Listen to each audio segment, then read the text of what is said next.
Day 15. Used the ritual to join our minds again. This time I realized where the hunger began. I was consumed by the infinite and boundless rage of great Yinogo, and I knew it could never be satiated. Yet I felt driven to feed my lord. I killed and devoured a goat well linked to the Gnoll's mind.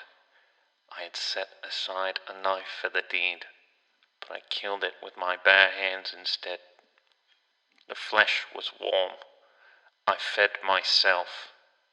I fed Yinogu.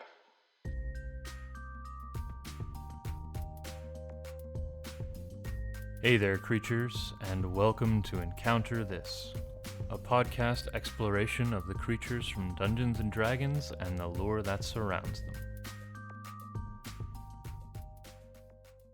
Ladies and gentlemen, boys and girls, welcome to another episode. I know.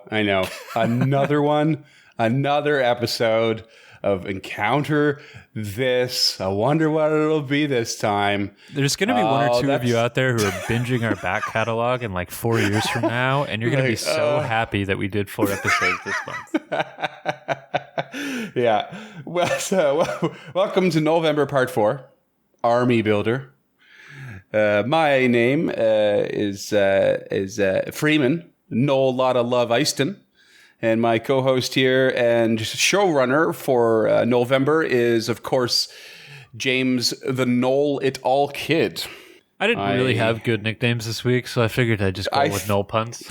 That's totally fine with me.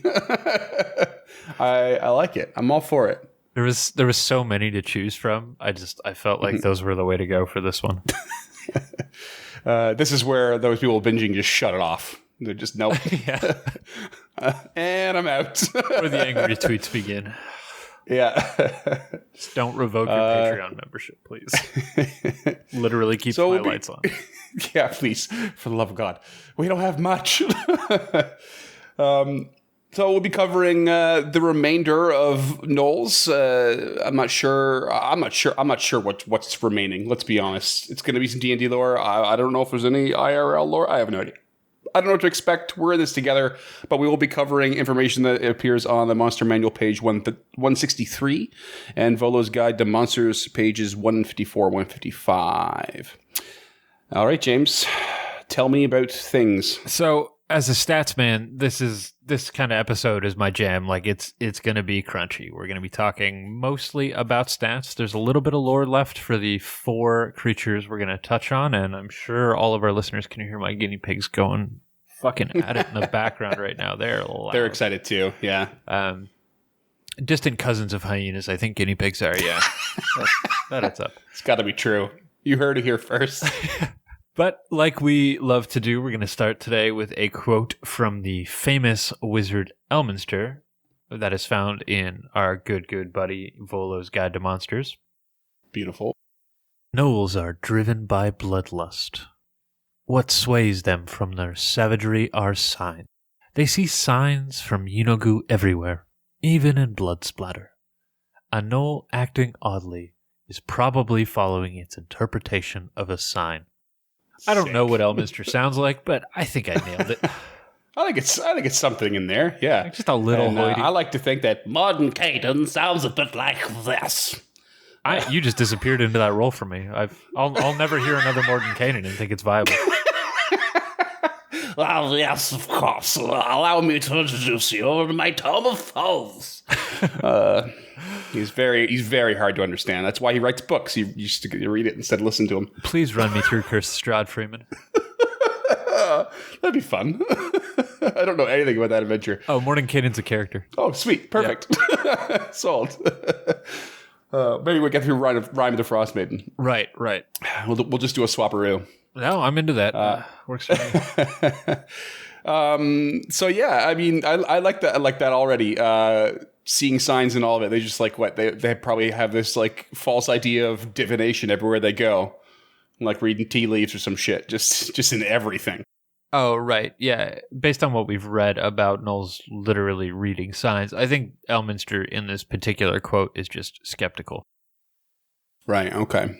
I mean, I want to guess because of their erratic nature that maybe, some of them are probably very real, but some of them maybe just not at all. They're just obsessed with seeing them and finding them. And maybe some of them are signs of Unogos. Maybe some of them are just on their heads, thanks to bloodlust and such. But I mean, you tell me. Well, we'll actually touch on it a little bit later. Not all of those signs are from Unogu. Oh, cool. All right. Yeah, spoilers. So the first thing we're going to touch on is a little bit of D&D lore. Like you said, there's not much left, honestly, to cover, so we're just going to shoot through these real quick. We'll be covering 4 different types of Gnolls today, again in CR order. We're going to talk about the Witherling, the Gnolls, the Hunters, and then the Flesh Gnawers in that particular order. That's ascending CR order, going from 1 quarter all the way up to CR2, I believe. CR1. Okay. The first one is the Witherling. When a warband goes for weeks without eating, they can actually turn on each other and start succumbing to infighting, which is pretty much the only time we've seen in writing that they'll commit this act without any sense of honor or purpose. Like there was the challenges we touched on in the leadership episode. This doesn't have that kind of nuance to it. This is specific Gnolls succumbing to violence, trying to murder other Gnolls in the warband and then eat them. Because of starvation. Yeah. Specifically. Exactly. Yeah. Unfortunately, it's these Gnolls, the ones who turn to violence, who are eventually eaten by the warband. The warband then gangs up on these singular Gnolls. The problem is their life doesn't end there. The warband preserves them so that pack lords, fangs, or flins can perform a specific ritual on them, turning them into loyal undead followers. I imagine this to be some sort of mummification with like mud or sand or a bog or something like that. And Witherlings serve the warband with as much zeal as their comrades. They're not physically as tough, but they are equally as fierce to the other Gnolls. Cool. Do you imagine that them turning these Gnolls that have sort of committed this sort of crime, I guess, they turn to violence, so they're not supposed to, and then they're ganged up on by the warband. You think turning them into Witherling is a partially to shame them, and then also partially to like not let resources go to waste? Do you think it's a little combo? It could be. I actually see it more of as like a penance. I don't know what's happened to me in the last 4 weeks, but I've started to see Gnolls as like a pretty honorable creature. Huh. All right. I mean, like not honorable, but like almost lawful. Okay. I know they're technically chaotic evil, but they have so many social rules and structures that they really conform to. So I wonder if like making them Witherlings isn't so much like a negative thing, but so much as like them serving penance for their crime. Right. Okay. Sure. All right. I guess it comes down to like how much or if any of their consciousness remains after being dead and this ritual performed and all that. Yeah. Are they just mindless beasts? Maybe we'll find out in the stat block. Stay tuned. Stats. The next one we're going to touch on is the regular, everyday, all-purpose Gnoll. They are the bulk of a warband, still driven by their single purpose, the hunger, and they tend to use the spear and teeth to kill. They're not particularly industry, but they're going to be I just said not particularly industry. They're not particularly interesting mechanically or physically, but they're going to make up the bulk of your warband. This is what's really going to give players the feeling that they're heroes, I think. Okay, cool. One step up from that are the Hunters. They are the scouts of the warband. They're adept at sneaking and moving undetected, so think like kind of ranger, I guess is the vibe they're going for here. Wait a second. In Freeman's fictional Gnoll campaign, the Rangers are spying on the Gnolls, not the other way around. I am so excited to see how your fictional campaign adapts to the information we're about to get. Okay. Sometimes these hunters are specifically dispatched to remove sentries from a settlement. So they would be like your counter rangers, which is pretty cool. Mm-hmm. And every now and again, they trail a warband in order to remove weak and wounded Gnolls who cannot keep pace. Okay. So I thought that was especially brutal for these creatures who are very social, or at least have some sort of social structure, social construct, I guess is probably more accurate, but it's pretty late here. Yeah, I mean, there's nothing quite like someone who takes what's the term? Is it the vanguard? Is it the vanguard that like stays in the back That would be the retreating? rear guard. The rear guard. Thank you. Really something about often the bravery of the rear guard or something like that. And their brutal role, but to take that role on to also pick off your own bits of warband, that's something else entirely. Yeah, it's pretty gnarly. And then our last one is the Flesh Gnawers. So somehow these guys are specified as more ruthless and brutal. I haven't quite figured that out. I think that's just flavor ruthlessness and brutality. Okay. They are said to be quick and agile, highly dubious. And at the start of a raid, they lurk around the edges of the warband in hopes of devouring isolated enemies. They use blades and teeth to slash and gnash from one target to another. So these are kind of like your rogues of the warband, even though they don't have like rogue things. I think these creatures are, to me at least, they're pretty much exclusively flavor. But we can talk about that more in the stat blocks, which we're going to get to very, very quick here. Sweet. Okay. So we do have a couple of honorable mentions. Obviously, we don't have any more real-world lore other than the Gnoll gnome troll lore from our leadership episode. Right, yeah. That book will still be linked in our show notes because it's fucking great. I love a book full of nonsense. But our first honorable mention is a Gnoll called Rattlefang. He was a spellcaster and a leader of a Gnoll tribe in the Wood Hills in the canonical year 1370. This means literally nothing to me, and I'll be honest, I didn't really go into depth about it. I think this is around the time of the current Forgotten Realms, but I couldn't see anything. The only thing I picked up was that the Wood Hills were near, they weren't near Daggerford, they were near Daggerhold or something like that, and there was a bunch, these specific Gnolls were an opposed tribe to a tribe of ogres, so like they fought ogres for the territory. Sure, okay. So if you out there in podcast land know anything interesting about these Wood Hills Gnolls, let us know. I'm interested, but I clearly got too caught up in the next example to do my proper research on Rattlefang. So okay.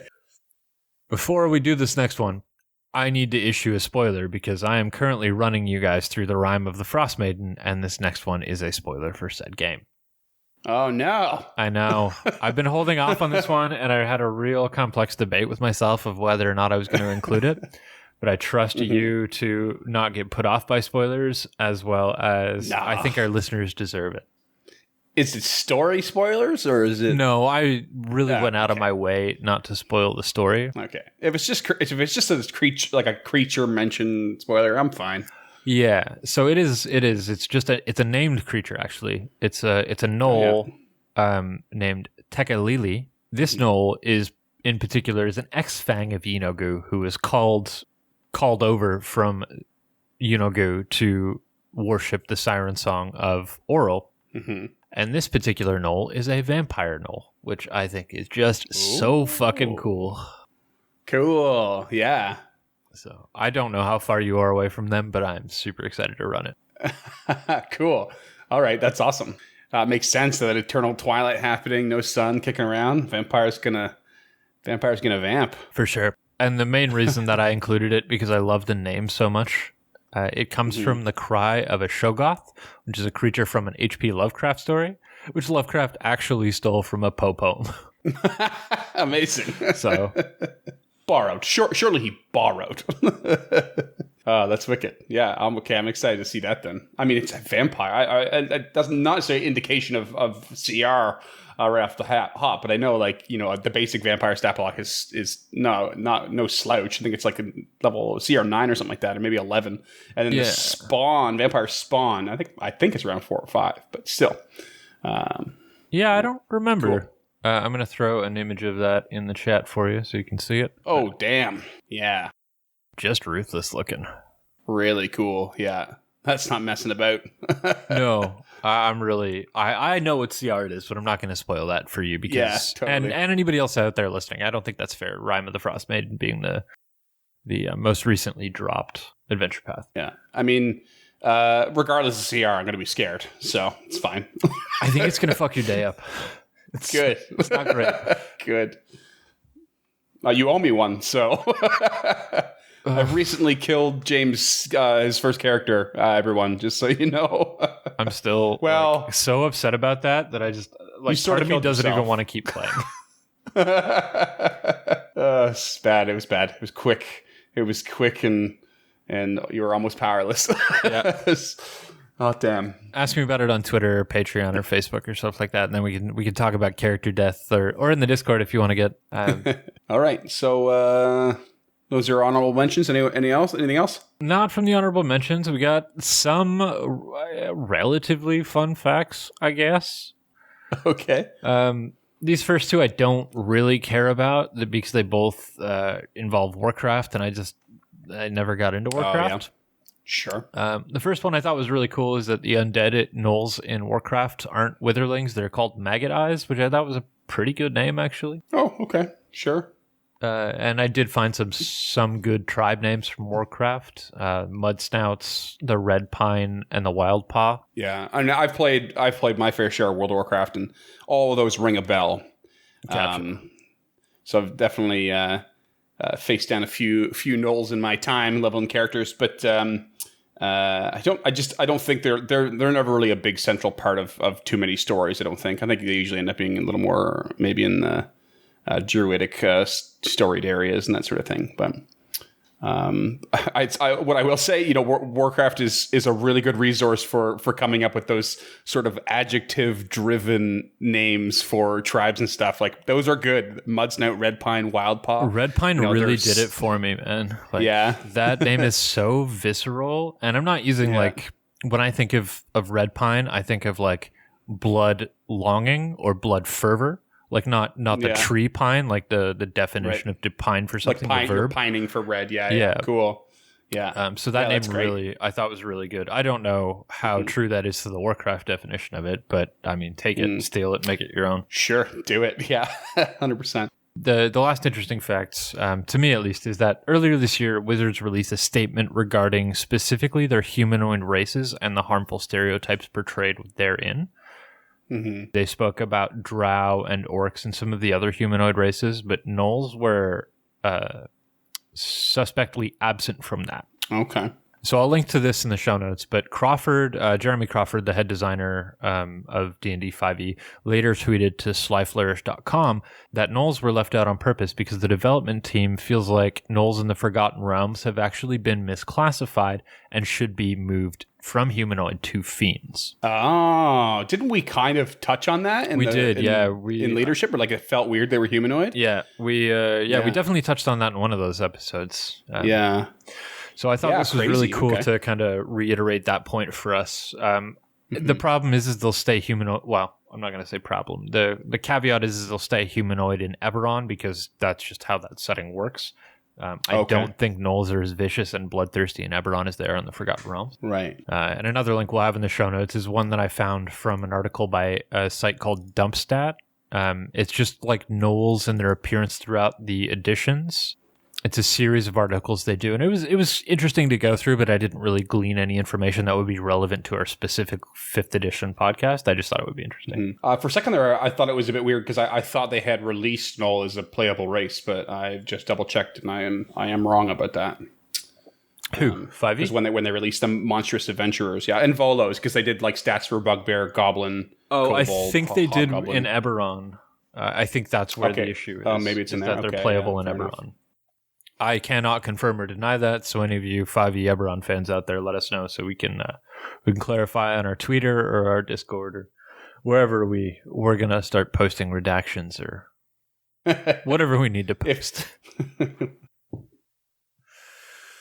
But honestly and truly, that pretty much cleans us up through the facts and the lore of the Gnoll warbands. Like I said, there's not a whole lot there to really unpack. This is going to be a stats heavy episode, and I went fucking mental on the homebrew, so we're going to be out on homebrew for like a good 45 minutes, I think. Okay. But before we get into that brew, I think there's another one that we need to talk about. Jesus. I've started writing these segues down in like my own notebook so you don't see them before we get started. That's probably for the best. They need to hear my pain on mic. Yeah, It needs that's kind to of be how genuine and organic. Amazing. Yeah. Well, I mean, we all know what that is. The crack of the can, the groan of the freeman. It could only be Strangefellows Blackmill Northwest Milk Stout. Time. Mine is like just below room temperature too, and it's fucking perfect. It's what dreams are made of. It is what dreams are made of. It's on tap at work now. Dangerous times. I'm so jealous. I would love to have it on tap at my work.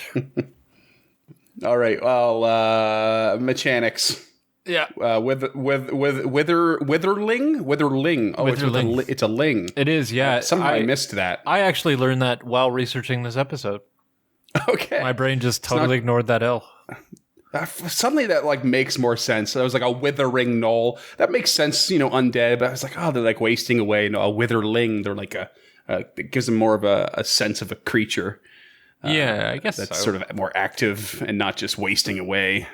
Less mindless, maybe. I don't know. No. Gives it more life, so to speak. More flavor. More flavor. Yeah. Since this is a stats-heavy episode, I've done something we haven't done in the past, and that's I've organized all of their stats into this nice little chart, just so we can quickly rip through them and see what the differences are. See that, yeah. So the Witherling, the regular Gnoll, and the Hunter all have a strength of 14 or a +2. The Gnawer has a strength of 12 or +1. The Witherling has a dex of -8 or -1. A con of 12 or +1, an intelligence, wisdom, and charisma of 5 or -3, which might be the lowest stat we've seen here. Yeah. Other than like some unintelligent creatures that we must have covered at some point, right? Like beasts and stuff. Yeah, I can't recall. I can't recall anything being lower than that.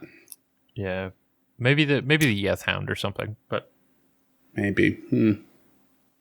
The regular Gnoll has a dex of 12 or +1, a con of 11, an intelligence of 6 or -2, and a wisdom of 10, a charisma of 7 or -2. Not great. Mm-hmm. The Hunter has a dex of 14 +2, a con of 12, an intelligence of 8 or -1, wisdom of 10, and charisma of 8 or -1. And the Flesh Gnawer has a dex of 14 as well, so +2 to dex, 12 to con, 8 to intelligence, 10 to wisdom, and 8 to charisma. So I thought the reason I put it in this table is because when I look at these stats, I would automatically assume that a Hunter had a higher CR than a Flesh Gnawer, because it's got two stats at 14 as opposed to one at 12 and one at 14. Mm-hmm. And it's not, which kind of blows my mind. All right. Well, I guess when we get to the abilities and stuff, maybe we'll have a little more revealed. Mayhaps? Yeah, maybe. I mean, maybe you'll see something that I didn't. Okay. Stat blocks all start to blend together for me after a little while. Keep it in mind. Yeah, that's totally fair. So the first one we're going to touch on is the Witherling Gnoll. It is a CR 1/4, 11 HP, 12 natural armor, and I've included the speed in these because they bug the shit out of me, so we're going to touch on them every single stat block, and that is a speed of 30. Speed of 30. Okay. So they're medium undead, chaotic evil. Understands Gnoll, but cannot speak it. Usual undead immunities, DI poison, CI poison exhausted, dark vision 60, which is a consistency throughout all Gnolls. They have the rampage ability, which it was really endearing to see. Mm-hmm. So as a quick refresher, when this creature reduces a creature to 0 HP, it can use a bonus action to move half of its speed and make a bite attack. This is definitely the only creature we've covered as well that's got a 1/4 CR and has multi-attack, which also kind of messed me up. Right. That is strange. So it can use a bite and a club or 2 club attacks. They're both the exact same. +4 to hit, 5-foot reach, 1d4 +2. The bite is piercing, the club is bludgeoning, as you would expect. Right. Okay. The most interesting about this stat block is they have a reaction listed below their actions, which is Vengeful Strike. When a Gnoll within 30 feet of the Witherling Gnoll, see, I just fucking did it, is reduced to 0 HP, the Witherling Gnoll makes a melee attack. kind of like Rampage, but a reaction. Yeah, right, like a reaction-based one. Yeah. Interesting. Wow, how are these guys a quarter? Are they only a quarter just because their HP is in AC are so low? I think so. Because they seem deadly. I mean, I guess they're only rolling D4s, and it's only +4 to hit, but still, it's multi-attack, it's a reaction attack, it's, and when you have something that's like a quarter CR, you're expecting to have a good number of creatures on the battlefield, I would think. Yeah. I mean, 4 of them to fight a level 1 party. Yeah, so like rolls are going to be going down, and that Witherling is going to be getting its reaction. So that's so it's got to be a combination of the AC and the HP. That's really all I see there. Yeah, because I feel like that's like 2 hits, they're dead. Maximum, like a third, and maybe a third on the rare occasion. Totally possible to kill them in one go. Pretty easy, I would think. Like if you've got a high enough strength boost and like a longsword at first level is like what, a D8 or an axe is a D10, like you're done. I mean, and even a longsword's versatile, so you can D10 then. I think D8's the versatile. It doesn't matter. Yes, you are correct. Don't quote us. Okay, yeah. One of those it's versatile, so you can add a higher dice. So yeah, I think that's got to do with it, as well as the fact that it's an undead subtype, which I think are traditionally listed weaker for the most part. Okay, sure.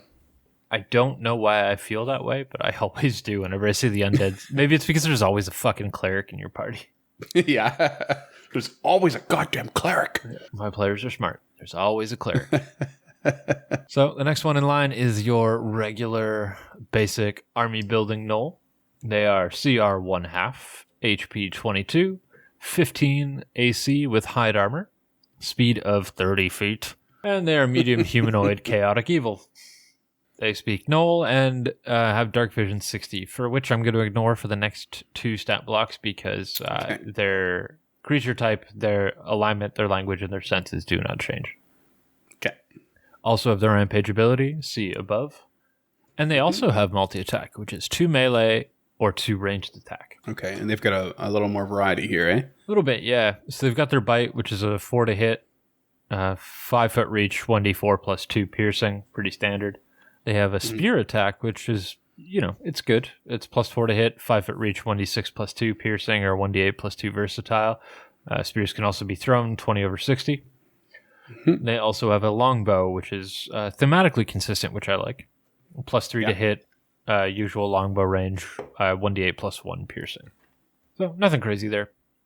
The Gnoll Hunter is next up on the list, and see if you can figure out for me why this is only a CR 1/2, because I don't understand the logistics. They're on here. par with Gnoll. Okay. Yeah. So CR 1/2, HP 22, AC 13, leather armor. So we're down to AC. Speed is 30 feet. They have the Rampage ability again. Like I said, we're going to omit that stuff from the stat block. They also have multi-attack, 2 melee or 2 ranged. The bite is the exact same as the Gnoll above. The spear is the exact same as the Gnoll above. The longbow is where things differ a little bit. So it is still +4 to hit, 150 over 600, 1d8 plus 1 piercing. But if it successfully hits a target with the longbow, the target's speed is reduced by 10 feet till the end of its next turn. Okay. Again, thematically, I love that. I think that's so appropriate to what we know about Gnolls is they do not use ranged artillery to weaken the front ranks. They used that ranged attack to make sure that those wounded targets cannot escape. That's thematically represented. I don't know if we'll ever see hit with a longbow reduce speed ever again, which love. It's a specialty of theirs, it seems, yeah. I mean, like, it also makes sense with the whole, what we talked about earlier, when they're in the rear guard and, like, maybe not necessarily picking off their own, but, like, slowing them down so they can be picked off by whoever they're running from. Yep. And when they're in the vanguard, they can use that to reduce the speed of a sentry. Right. Just mechanically, it's so good and so viable, and it's really nothing. Like, mechanically, that does very little. It's very simple. Yeah. Yeah. Like flavor-wise and the lore, it all fits in. Mechanically, I feel like most times I've encountered or used, a speed-reducing thing, you reduce someone's speed by like 10 or maybe it's half. It's not typically something that really disrupts the whole combat. It's pretty rare unless they are already at long range and they're firing that longbow at 150 feet. You've got a really big map. You might see a little bit of annoyance or frustration from the victims of that attack, but otherwise, I don't think it disrupts much in general, reducing speeds. No, it's not crippling at all. I mean, this specifically, I don't feel is crippling at all. But I really like it for some reason. Just seeing that little bit extra tacked on to a Gnoll stat block really made me happy. Mm-hmm. It makes you want to run them in a situation where you are actually sort of chasing over a large map, or you do a theater of the mind chase scene or something like that. Yeah, pretty fun. I'm legitimately considering writing and producing a Gnoll flavored campaign. Yeah, that'd be great. Maybe not a campaign. Campaign might be an aggressive word, but an adventure. A module. Yeah, exactly. Yeah, to put it in Pathfinder parlance, it's a module. Mm-hmm. 5e parlance, it would be an adventure. So I like that. Again, I don't understand why they're only a CR 1/2 if they've got the strength and the dex to back it up, other than the fact that their AC is a little bit lower than the regular Gnoll, which is 15. So, you've got 10% more chance to hit it.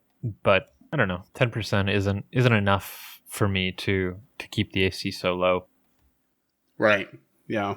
Yeah, it doesn't make a whole lot of sense. And I just looking at the numbers you have here, the bite speed, that chance to hit and the damage, despite the fact that they're the ones with the equal strength and dex stats, there is no change in that damage across the board. Nope. From the regular Gnoll, at least not what you have written here. They're doing the exact same damage, the exact same chance to hit. I guess the longbow has a +1 more to hit. That's it. Yeah, exactly. So the only thing they really have that's different is that +1 that reduced to 10 feet, and they have a lower AC. It's I don't know. It seems like an odd choice to create a whole new stat block for. A little bit, yeah. It could have just been a variant stat block, I think. It's just, a variant, or they could have just gone a little bit farther and made them a CR1 or something like that. Yeah, and that's what I think they should have done, or even a CR2, because we've talked about it before, and I think there's just such a huge gap in the Gnoll stat blocks. We go from CR3 to CR9 really fucking quickly, and I don't love that. Yeah. Need some more in-betweeners. And that's going to be the bulk of the homebrew that we talk about is how to get those tweeners. Yeah, cool. But before we get there, we need to finish off our last stat block of the day, which is the Gnoll Flesh Gnawer. So we hit that CR1 with an HP of 22, an AC of 14, studded leather, and yet again a speed of 30 feet, just disappointing me constantly. I like the way this name looks and should, what image it gives me, but I hate that it's Gnawer. It's such an awkward word in English, a Gnawer. Yeah, I think that's the point. Yeah? Yeah, I mean, I don't... I'll send you the photo in Discord. I haven't been good about this today, but there is the Flesh Gnawer, which I actually really like, the 5th edition art of it. Yeah, I really like them. I'm really kind of choked that they're fucking just, CR 1/4. I think they could be so much better. And then there are the Gnolls through the editions, just making it rain.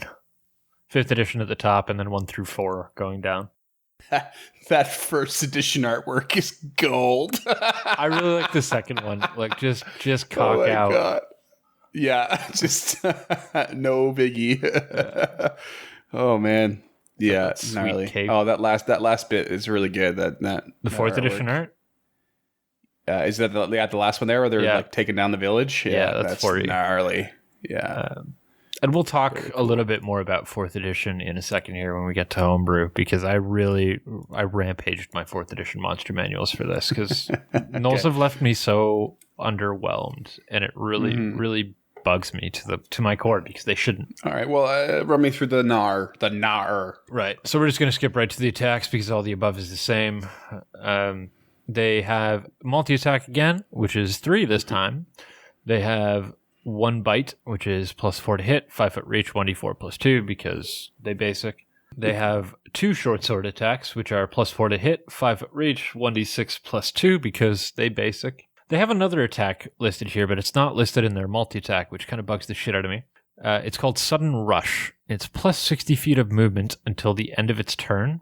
and it does not provoke attacks of opportunity. So finally we start to see some speed, but it can't do fucking anything else. And it really, really fucking grinds my gears.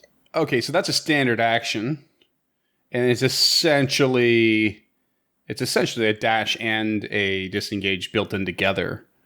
On top of its regular movement. So it could theoretically move 90 feet in this round, but it can't do fucking anything else. Yeah, totally. And just to be clear, that multi-attack, is that 3 attacks? It's 2 swords and a bite? It is, yeah. And that's how it is. That's CR1. Okay.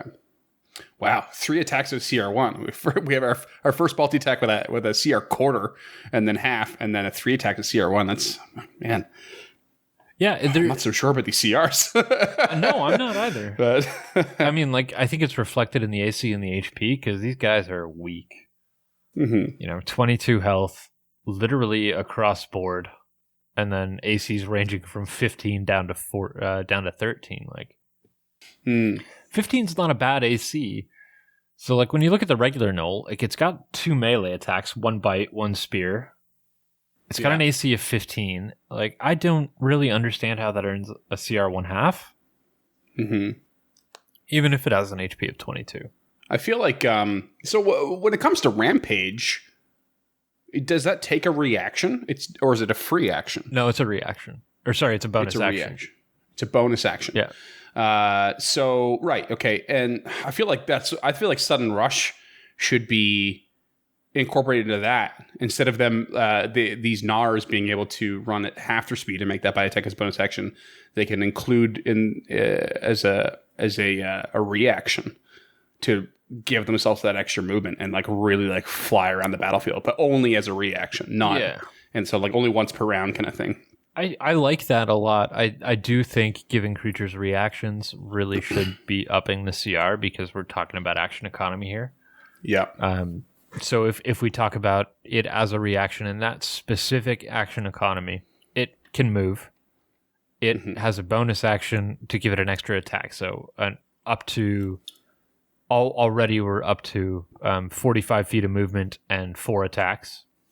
Yeah. And then giving it Sudden Rush as a reaction, we're all of a sudden at 105 feet of movement.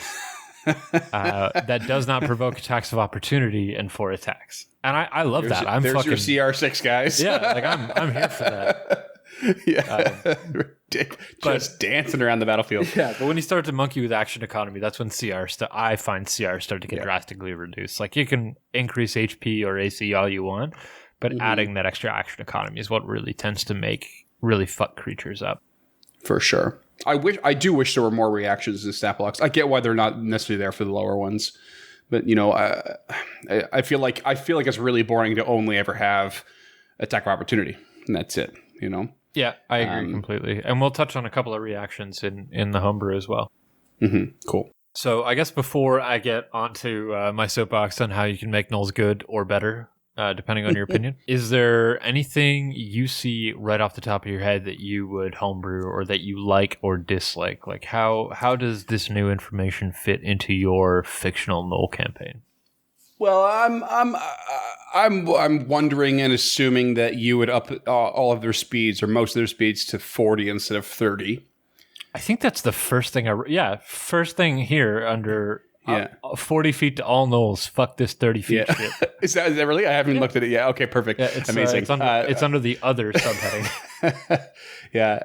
And it makes sense. It makes sense. Like Lucrata had 50. Like you were like, I'm gonna up this, but I didn't have it in there. And it's like, okay, 50 sounds good. 40 I like. I might even like, say 40 to the Gnar, maybe the Hunter, maybe we talked before. Like we don't really see 25 or 35 or anything very much. So maybe Gnoll gets 35, and I think I would actually keep Witherling at 30 simply because they are undead. Yeah, I probably would too, just to give them that shambling effect.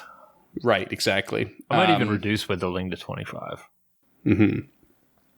But otherwise, I don't feel like I would change any of these, but rather I would just use these stat blocks as a base to create new ones, which I'm guessing is what you've done. Pretty much, yeah. A robbed and pillaged. Robbed and pillaged. It makes me want to create a new Gnar that has something like the Vengeful Strike, and maybe some, I don't know what I would call it, but some sort of Flesh Gnar that's not afraid to get a little bit more dark and gnaw on the flesh of things that are a bit longer dead, or maybe undead, and so they get like darker magic, and then they adopt some of the abilities of the Witherling, or some such. Right. But that's the only thing that really comes to mind. The hunter is the one I'm thinking with you. I want them to be more impressive. It was so much more impressive. I really wanted them to like put my Freeman's fictional Gnoll campaign Rangers on edge. I want the Rangers that specialize in tracking these things to be like scared of the hunters. I would legitimately just give all of the hunters the hunter's mark ability and call it a day. Yeah, there you go.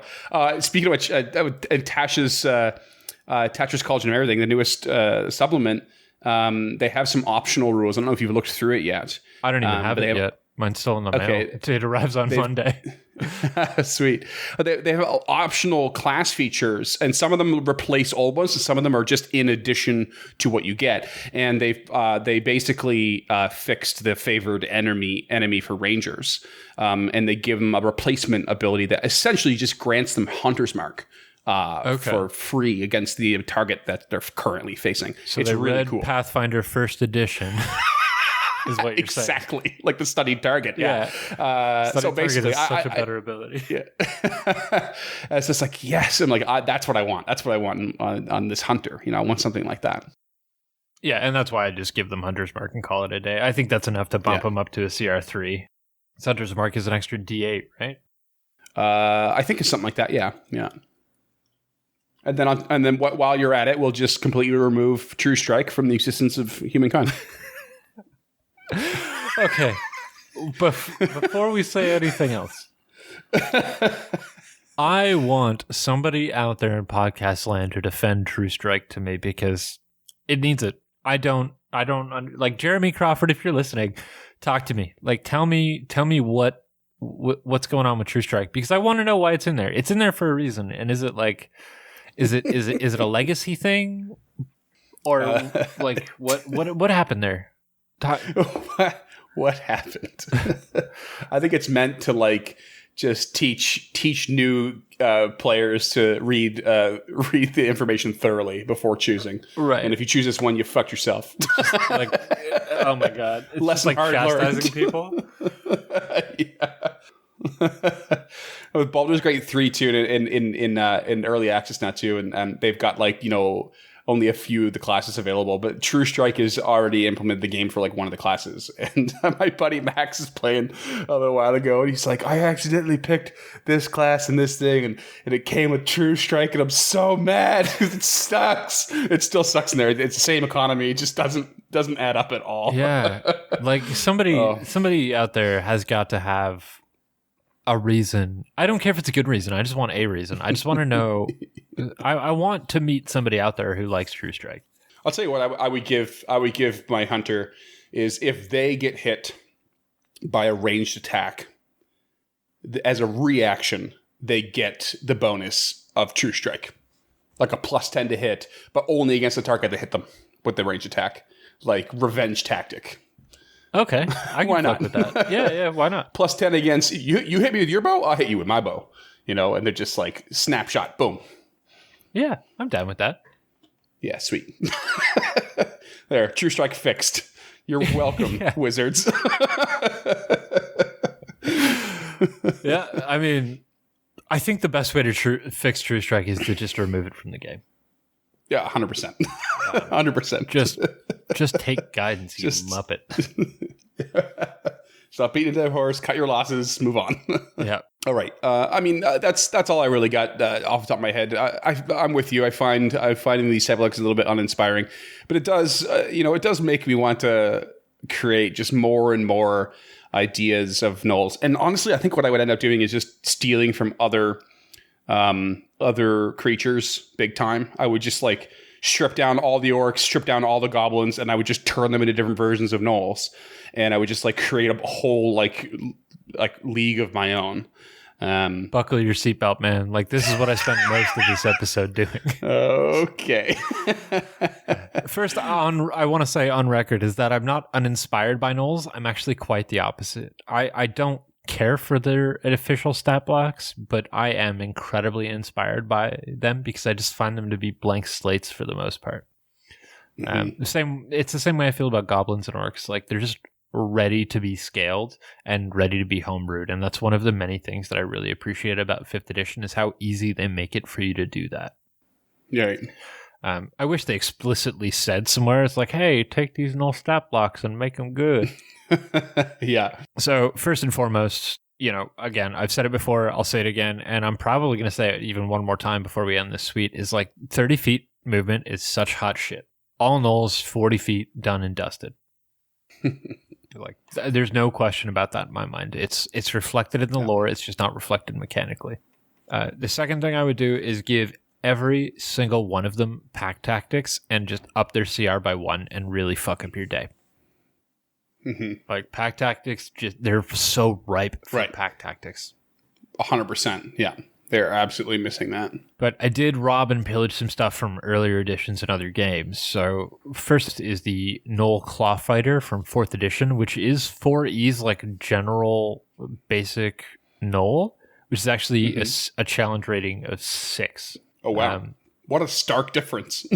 That's their base Gnoll. Yeah, for sure. There isn't a whole lot else out there for Gnolls in 4th edition. There's the Flint, there's the Fang and the Hunter, and they're all higher CRs, but this is the one that really got me. I really like this one. I would just take the regular Gnoll stat block and change out its weapons for claw attacks, give it the multi-attack, and then 1d6 plus 2 slashing. The thing that I really like about the Gnoll Fighter, or the Gnoll Claw Fighter from 4th edition, is that it has a condition when it becomes bloodied. So for those of you who aren't familiar with 4th edition, the bloodied is a condition when a creature is at half health or less. They're under the influence of the bloodied condition, which I like as a mechanic. Sometimes I'll slip it into my games, but I don't think anybody actually picks up on it. I've heard you say it where like you would once they hit half or less, I've heard you say and they are now bloodied. You don't explicitly say it's a condition, but like I don't want to define that or anything, but in this case I think I actually would, because the Gnoll Claw Fighter gets a 3rd attack when they become bloodied in 4th edition. Yeah, so I would easily just throw that on this. And they have another ability which gives them a charge attack. So they move double their speed and they can make 1 attack, which I think is just missing from your everyday run-of-the-mill Gnolls. Like, just give them a charge, give them that bloody condition. When they're dying, they fight harder. Right. Because there is no lose.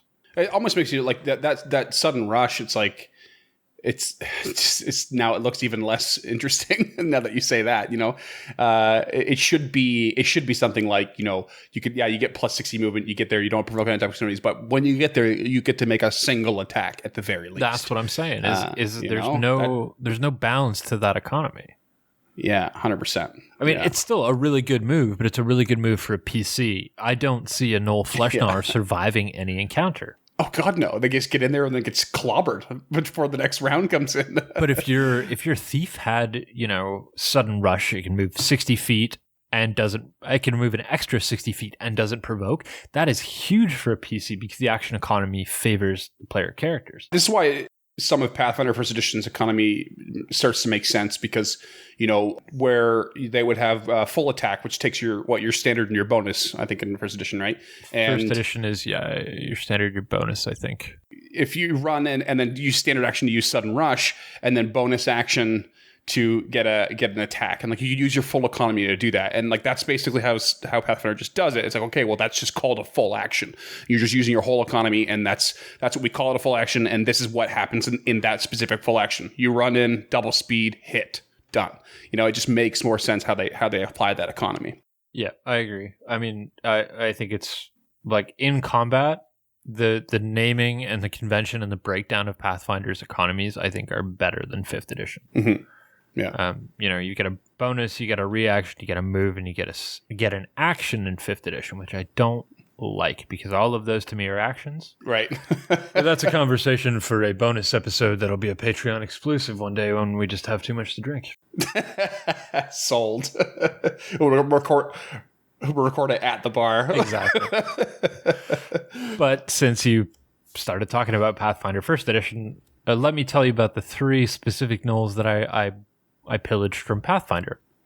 Okay. The first is the Gnoll Rageborn. It just straight up has the rage mechanic. All right. Like, sold. Fucking Berserker Gnoll. Like, I'm in for that. Fits super. Yeah, 100%.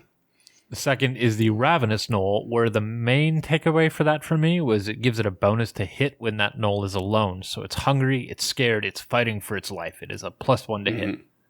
Love that. Cool. Absolutely love that. The other one is a giant demon Gnoll. All right. Yeah, so this is a demon hybrid. I didn't really go too deep into the stat block because I didn't care, but I saw this and this really blew my fucking mind. And it's once per day they can enact Smite Good. So in 5th edition parlance, that would be, I think, a Wrathful Smite, and that's plus 1d8 damage to a creature if they're good aligned as a movement. So I'm fucking here for that. Like, just give it some paladin abilities. Give it some dark ass paladin abilities. Why not? Yeah. I mean, it's pretty obvious. You could get them into like some witch doctor kind of areas, some necromantic areas. Like that's all pretty obvious, especially the Witherlings. But why not into like pseudo holy champions of Yeenoghu? Like, and they're not though. They're not pseudo champions. They are champions of Yeenoghu. No, I meant pseudo holy. Oh, right. I don't know that. Yeah, yeah. Holy pseudo on the right holy. Word. Yeah. I guess just divine champions. That I think that works. Yeah, I think so too. Yeah, I think that's great. I mean, I know divine isn't the right word for that, but only I'm allowed to be pedantic. Give me this one. What I'm saying is don't write in and correct us because I'm the pedantic one. Yeah. I wonder, I meant to ask, the claw fighter from 4E, are those natural claws or do they have like claw weapons? No, they're natural attacks, yeah. Natural attacks. I mean, it's a fucking hyena. I think that's relevant. Sure. If you want to give it those sweet like ninja claws, like I'm here for that too. Absolutely. I call this one Wolverine. Wrong animal. Yeah, I think I love these. The Ravenous Gnoll makes me think of, and combine that with like the bloodied condition. I love the idea of having a Gnoll where it, the more it gets hit, the more powerful it gets, and it's just like more than just bloodied, more than just half health. As you progress, something big and beastly with lots of health, and it just gets more and more. You kind of create yourself a bit of a too big a web, maybe. But I like the idea of just like adding on extra attacks. The more they get hit, the more covered in blood they are. I was a Dragon Ball Z kid. I'm here for that. To quote Cell, sure. This isn't even my final form. Like I'm ready. 100%. And then I also like the idea of I think there are some abilities like this. I can't recall, but like when a creature is surrounded. So like if say the PCs have flanking on this ravenous Gnoll, and it's like more like it's acting more like a cornered or caged animal, like desperate, and then it just becomes more wild because there's more people on more sides. I would play that up, I think. I'm into that. I actually have something like that in the next series of homebrews that I would do because I'm not done. Perfect. Okay, continue. So after I was done looking at 4E and Pathfinder mechanics, I turned to 5th edition because, again, I think these guys are right for homebrew. So immediately I looked at fighter, and what you're talking about to me is I would give a pack lord like combat maneuvers, like fuck it, just give it combat maneuvers. Mm-hmm. And the one that really stuck out to me was menacing attack, so like intimidation check, extra damage, lunging attack, so you increase the damage range by 5 feet, so it can just fucking jump at you. Mm-hmm. And the one that I think falls in line with that is the more it's surrounded, the better off it is one that I made up. It's called Bloodlust. So essentially, it's a target that takes disadvantage to gain advantage. So you're flanking it, but it has advantage on the creature that it's facing because it's just fucking going wild. Okay, cool. Yeah, sweet. Yeah, and it's just swinging completely wild. Okay, I like that. That's pretty cool. But all attacks on that creature that round would have advantage for the remaining round. Fun fact to you, just because you happen to mention Warcraft, but Bloodlust is like a very famous skill in World of Warcraft. I think that's probably where I took it from. I read a lot about Warcraft for this episode. Yeah. I just kept waiting to find something interesting, and I did not. Yeah, they definitely the story does not lean into this direction at all. Not in that game. No, it's much more grandiose and political. for sure. But like, why not have a pack lord that's a battle master? You know, like give it some combat maneuvers. I'm not necessarily saying giving it a superiority pool, but give it one of these. Why the fuck not? Like, why doesn't every Gnoll have lunging attack? You know, increases range by 5 feet. Next attack against it has advantage. Like, I'm into that. Right. Why not? Yeah. I just double checked pack tactics too, just to remind myself, and like what I was describing about being, surrounded. It's basically just the inverse of that. Rather than having like, an enemy or an ally within 5 feet of you, it's an additional enemy within 5 feet of you, and just play with the same thing. It'd be a real easy thing to flip on its head. Yeah. And make use of it. Just call it dangerous when cornered or something. Yeah, there's got to be something out there that we'll find and we'll touch on in a future episode. But if you know what it is, let us know. Because that mechanic has to exist. It's silly that it wouldn't, Yeah, for sure. I also looked at giving it some other demonic abilities to really play up that favor of Yinogu. Nothing from the 5e book struck me as that interesting or relevant. So if you listeners out there in podcast land have any specific demon abilities that really jump out to you to pump up these Gnolls, like, hit us up. Yeah. But after actions, after abilities, the last thing we have to touch on is one of my least favorite things to give to enemies. And you know this as well as anyone, if not better, and that is spells. Right. So I picked out a few that I think are relevant in this particular instance. The first being Divine Favor, which adds 1d4 of damage. There's an argument to be made that Yinogu could pump up their damage. Wrathful Smite, which is essentially the 5e version of Smite Good from Pathfinder 1e, so instead of 1d8, it's 1d6, and it's psychic damage if the creature's good aligned. Right. Booming Blade, I thought could be really interesting for like a pack lord. Like the opening scene to the He-Man cartoons, like he calls out his blade and then thunder or lightning just strikes down. Because Booming Blade does sonic damage. Thunder it would be. Yeah. 5e. Yeah, I guess that's true. Thunder damage. So I thought that could be a cool one to incorporate if you're going for like a really heavily thematic warband. Sure, yeah. Yeah, that's how I imagine a lot of this. Is like each warband is so very thematic. If you have these divine champions of Yinogu, like they're only found in one band. That's it. Yeah. And I would push that witch doctor element, I think, and kind of play with what you have here. But like, create, like, I think, because it's paladins, I think, have divine smite. It's not a spell, but it's like, their own unique class feature. But like, but it does necrotic instead. Yeah. It does it, yeah. But like, yeah, have it do necrotic damage instead of radiant. For sure. Yeah. Easy done. Yeah, for sure. And there's one I would like to do, and I guess it could be a spell.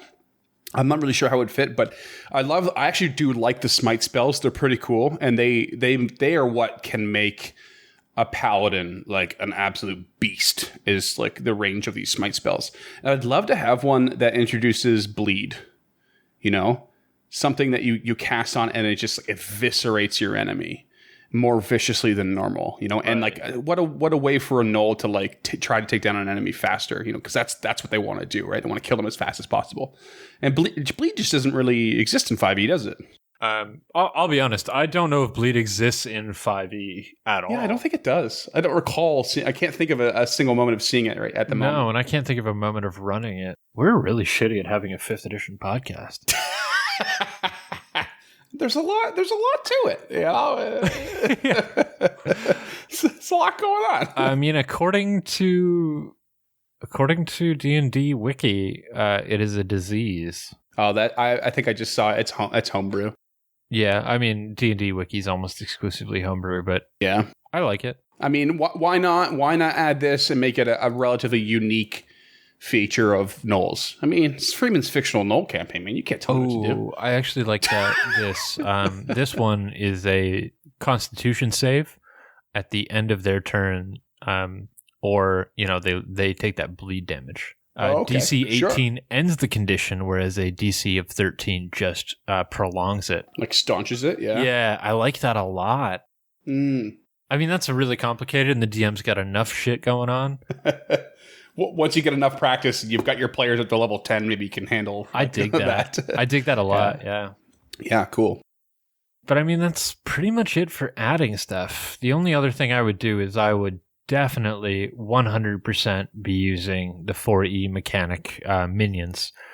Essentially, they're just regular-ass Gnolls, but they only have 1 hit point. And every time I've used it, it's made every player in my game feel like a real fucking hero. Like you're taking on swarms of enemies, and they can hit you as hard as a regular enemy. But when you're at 10th level taking on 150 Gnolls, like crazy. Fuck that bookkeeping. I mean, I'm on record as saying fuck bookkeeping in general, but like, fuck that bookkeeping specifically. So just give them the minion mechanic. If they hit, they're dead. Like that's I'm fine with that. Like, and you can just send a fucking swarm of these. So bring that back, Wizards. Bring back the minion mechanic. If it's in Tasha's, I'm sorry, but bring back the minion mechanic. Like that's. There's a lot I wanted to 4E, but I like to. I think I pulled open the leadership doc here to have a quick glance at it as well, and I think I would find a way to pump up that hunter to a CR3, and then you have you basically have a really good range at that point for an intro campaign. You've got your quarter, you've got a half, you've got a 1, you've got Pack Lords 2. Hunter, if you put it out the 3, and your Fang of Yeenoghu 4. So, like, that's going to last you for a good while. And then you can tweak and play with those. But this is where the disparity really comes in, is right now the cap is, the max you have is 4 until Flint, which is a jump to 9. Yeah, I have a real problem with that disparity. Like, I'm fine with the Witherling being a quarter. I would want to bump the Gnoll to 1, the Flesh Gnawer to 2, the Hunter to 3 or 4. The Flint is 4? The Flint is a 9. Or sorry, not the Flint. The Fang of Yeenoghu. Yeah. Yeah. So I'd want to bump the Hunter to 3 then, the Fang at 4, and then I'd want to bump the Pack Lord to like a 6. Like, I don't understand why the Priest is a higher CR than the literal alpha of the pack. Yeah. I mean, lore-wise, they are the alpha, right? And it doesn't make a whole lot of sense. Except for the Flint or Lucrata, they are the alpha. Yeah. And I mean, Lucrata is CR3, so they are fitting in that pocket without any changes.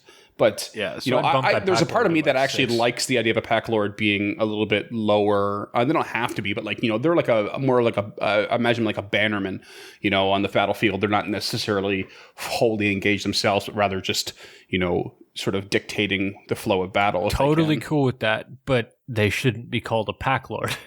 Yeah, true enough. Like you could easily have a standard bearer or. Right. Yeah. I've been researching and looking at a lot of Warhammer lately, and they all have each like squad in Age of Sigmar has a like a musician, almost like a bard. Like I think that can really fill that role. Is like you've got a pack drummer. Right. Just he's like a skald. Some skald abilities, like inspired rage. Like I think that's the bannerman you're looking for.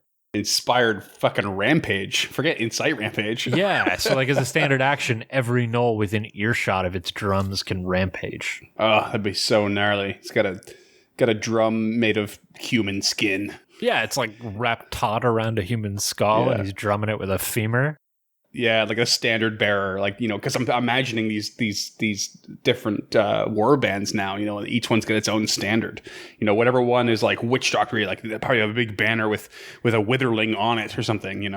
Yeah, or like a cauldron or some shit. Probably a house on chicken legs. The Baba Yaga Gnolls. Oh, that was a nice throwback. Go listen to Haguary, guys, if you haven't yet. Yeah, if you're into this, I think you'll like Haguary. This particular suite is a little unorthodox compared to even our other unorthodox suites, but I have really, really enjoyed doing Gnolls.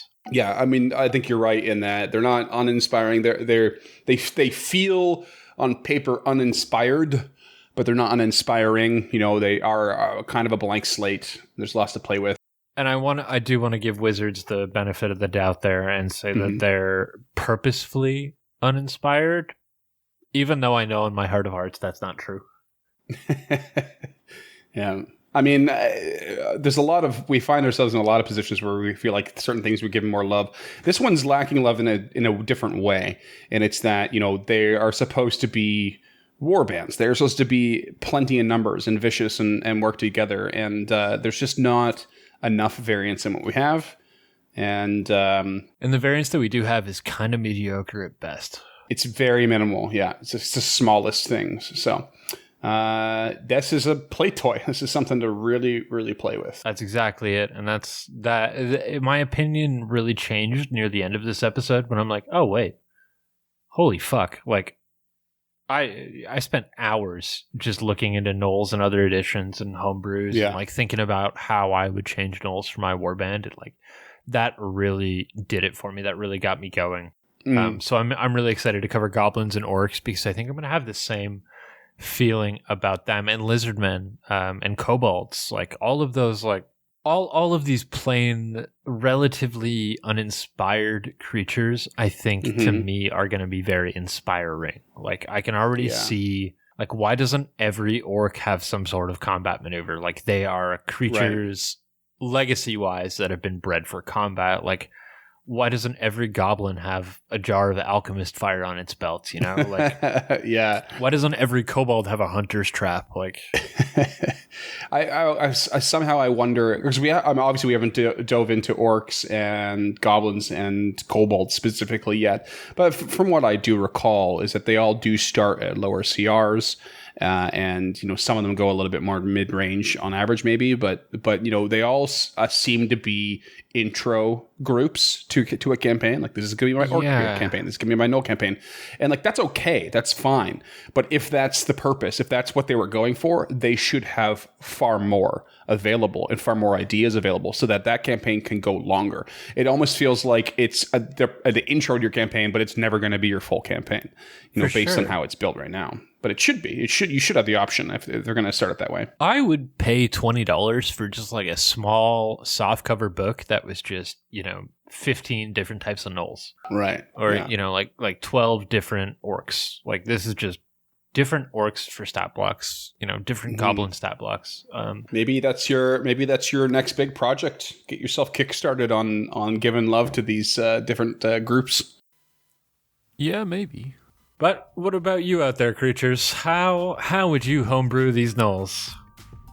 We definitely want to hear from you. You can hit us up on Twitter at EncounterPod or on Facebook at facebook.com/EncounterPod. You can find our good buddy Noel Autolove Freeman on Instagram.com/encounter.pod, as well as a bunch of these cool photos of Gnolls throughout the edition, specifically that 4th edition one where he's rocking like that aircraft aluminum shield with the Eye of Yinogu on it, which is fucking dope as hell. If you want a little bit more information, or you want to find any of the books we talked about in this episode, you can find all that at encounterthis.ca. If you want a direct line to us, you can hit us up at info@encounterthis.ca. We'll probably get back to you within a day or two. But if you really, really need to get in touch with us now, donating on Patreon is your best bet, because at every tier from $1 through $50, you will get direct access to our Discord, which gives you access to me and Freeman pretty much night and day. I'm on Discord from about 8 a.m. Pacific time to about 1 a.m. Pacific time every day. I may not always reply, but I'm lurking. We're always there, If you can afford a little bit more than $1, $5 a month will get you a handwritten thank you letter, as well as access to our show notes, so you can follow along to those episodes that I pronounce shit very, very poorly in, namely the Coatl and the Rakshasa. This episode, though, you can see that nifty little stat block spreadsheet that I made in the Word document to really help you decide which particular Gnoll you want to steal from to improve upon them. But most importantly, as always, please rate and review on your platform of choice, specifically on iTunes, because I don't know why Apple skews that way, but the more ratings, the more reviews we get, the more we're going to be seen. And those of you out there telling your friends, fuck me, does that mean the world to me? The fact that our listenership goes up every time I go to post an episode, like it, I feel like the Grinch, like my heart is growing. It's a new feeling for me. Doing all right. Yeah. He's got like a shriveled sultana in there to start. Carlos Santana. Yeah. But thank you so much for listening. And we Yes, will friends. see you in December for our next episode, which I don't think either of us know what it is. We're going to take a week off, get our shit together, and then sort our lives out, yeah.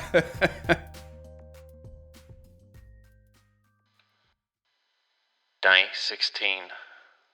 Third use of ritual. As my connection to Lord deepens, I leave my old concerns behind. His hunger is all that matters. It is greater than me, it is greater than us all, it is his mark. He made us, he drives us, he is what we eat, he kills what we kill. He will come if we eat well, he will come if we kill well, he will come if we eat well, he will come if we kill well. We will kill and he will eat, and we shall be he and he shall be we, never alone, never afraid, never hungry.